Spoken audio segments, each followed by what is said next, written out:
Assalamualaikum warahmatullahi wabarakatuh. Kami dari kelompok 3 mau mempresentasikan tentang peramalan dalam manajemen operasional. Sebelum mempresentasikan, kami memperkenalkan diri. Ini data-data dari kelompok kami. Next.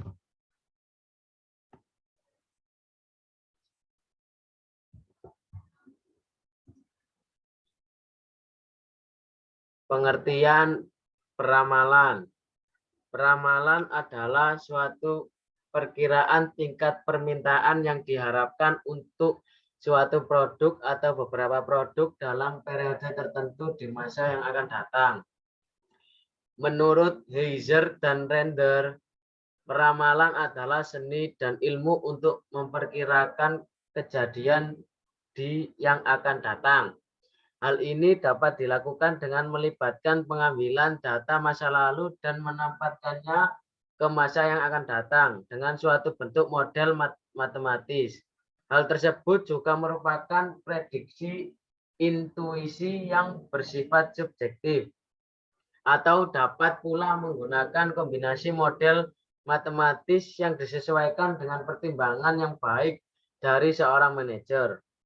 Manfaat peramalan. Salah satu manfaat dari forecasting adalah untuk mengalokasikan anggaran agar tepat sasaran dan tidak berlebihan untuk suatu produk. Selain itu, ada beberapa manfaat lainnya yang bisa didapat, antara lain 1. Memprediksi masa depan bisnis. 2. Memenuhi kepuasan pelanggan. 3. Tetap mengikuti tren. 4. Menjaga kondisi keuangan. Selanjutnya akan dijelaskan oleh teman saya.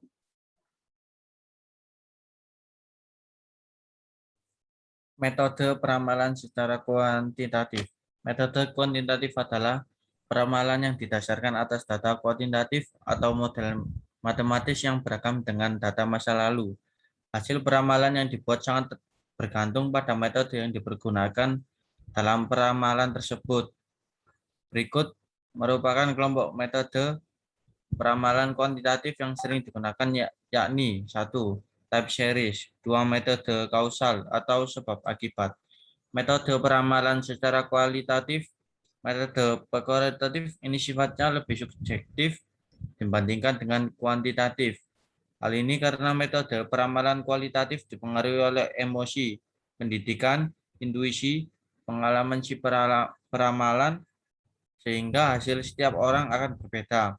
Meskipun begitu, metode kualitatif mendekati tingkat akurasi data aktual jika dibandingkan dengan metode lain. Metode kualitatif biasanya digunakan oleh para startup atau perusahaan yang akan mengalami perubahan dan transisi dalam bisnisnya. Adapun teknik atau metode peramalan kualitatif sebagai berikut.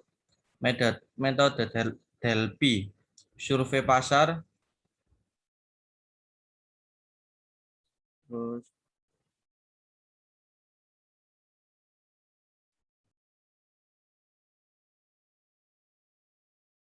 agak ke bawah.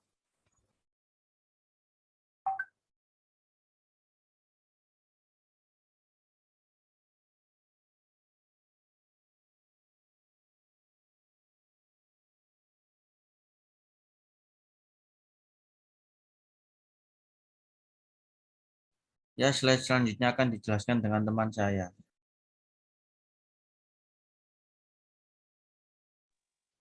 Teknik-teknik peramalan untuk menemukan hasil yang akurat. Manajer bersaing dalam ekonomi global yang membutuhkan keputusan strategis dalam setiap aspek struktur perusahaan, mulai dari produksi dan inventaris hingga pembelian, akuntansi, pemasaran, keuangan, personalia, dan layanan. Kepala eksekutif dari banyak perusahaan multinasional atau yang disebut MNC mengakui pentingnya pasar internasional dalam pertumbuhan bisnis mereka. Beberapa dari perusahaan ini telah beroperasi di lingkungan internasional sejak lama, yang lain mencoba mengambil keuntungan dari lingkungan ekonomi baru yang muncul akibat globalisasi.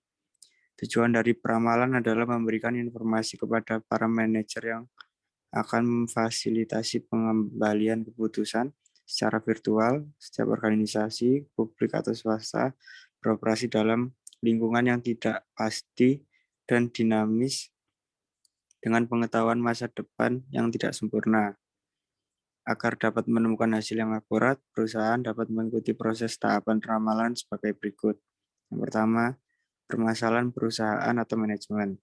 Setiap perusahaan akan menghadapi berbagai masalah dari yang sederhana hingga yang kompleks.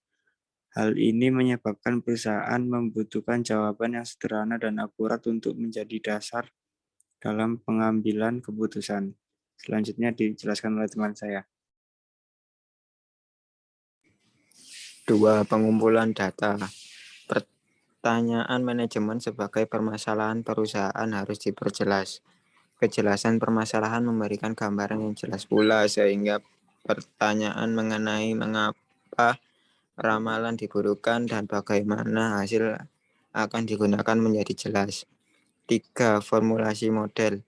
Setelah keputusan dibuat untuk mengembangkan ramalan, model teoritis harus dikembangkan untuk menanggapi pertanyaan manajemen. Formulasi model akan membantu mengurai pertanyaan manajemen menjadi lebih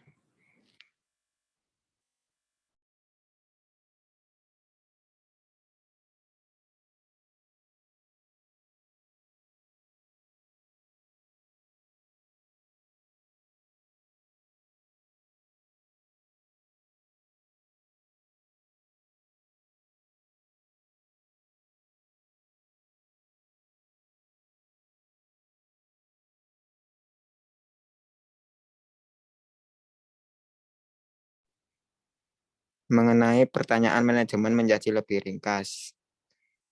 Nomor berikutnya akan dibacakan oleh teman saya.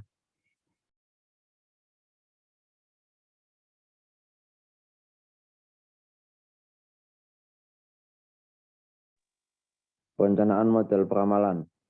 Konstruk teoritis dari model membantu dalam menguraikan hubungan yang ada antara berbagai variabel model. Pada saat yang sama, itu memungkinkan untuk memisahkan pengaruh menjadi faktor internal atau eksternal. Faktor-faktor di mana perusahaan memiliki kendali disebut dengan faktor internal. Ini mungkin juga termasuk harga kualitas produk, karakteristik produk, pengeluaran pemasaran dan iklan, dan logistik. Faktor-faktor yang berada di luar perusahaan beroperasi di luar kendali perusahaan. Faktor-faktor eksogen ini mungkin termasuk tingkat bunga, tingkat inflasi, pendapatan, pekerjaan, dan nilai tukar dalam perdagangan internasional. Yang kelima, analisis dan interpretasi. Hasil dari peramalan akan dianalisis dan diinterpretasikan untuk memastikan apakah permasalahan dari perusahaan terjawab. Apa yang menjadi masalah sebenarnya, kenapa berbeda dengan kondisi yang diharapkan oleh perusahaan. Dan selanjutnya dijelaskan oleh teman saya. Selanjutnya nomor 6, validasi. Setiap hasil peramalan perlu dilakukan validasi. Validasi ini bertujuan memastikan tidak ada yang bias dari hasil peramalan. Apakah hasil peramalan sudah akurat atau belum? Tentu saja akan ada error, karena hal ini sesuatu yang normal. Selanjutnya nomor 7, hasil akhir. Tiap akhir dalam proses peramalan adalah menyajikan hasilnya kepada manajemen. Namun, ada beberapa hal yang harus dipahami oleh manajemen dari hasil ramalan yang dibuat. Yang pertama, hasil peramalan tidak statis tapi dinamis, artinya bisa saja hasil peramalan tidak tepat 100%, namun batas error yang ditoleransi juga tidak terlalu jauh. Kedua, perlu evaluasi peramalan secara berkelanjutan. Untuk next slide bisa dijelaskan oleh teman saya.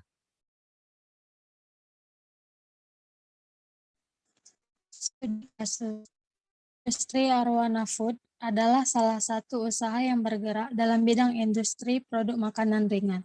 Industri ini berdiri pada tahun 1994 yang beralamat di Jalan Tanjung Harapan nomor 15 Tembilahan. Permasalahan yang terjadi di home industri Arwana Food adalah sering terjadi kekurangan persediaan produk makanan keripik pisang kemasan bungkus seperti yang tertera pada gambar berikut ini. Permasalahan terjadi karena industri tersebut tidak melakukan peramalan sebelum melakukan produksi. Kondisi seperti ini dapat membuat industri kehilangan pelanggan dan turunnya laba.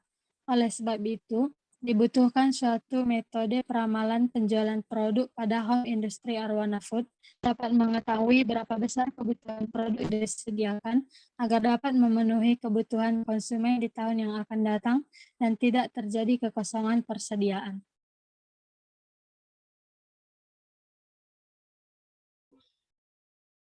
Sekian presentasi dari kelompok kami. Bila ada salah kata atau kalimat, mohon dimaafkan. Assalamualaikum warahmatullahi wabarakatuh.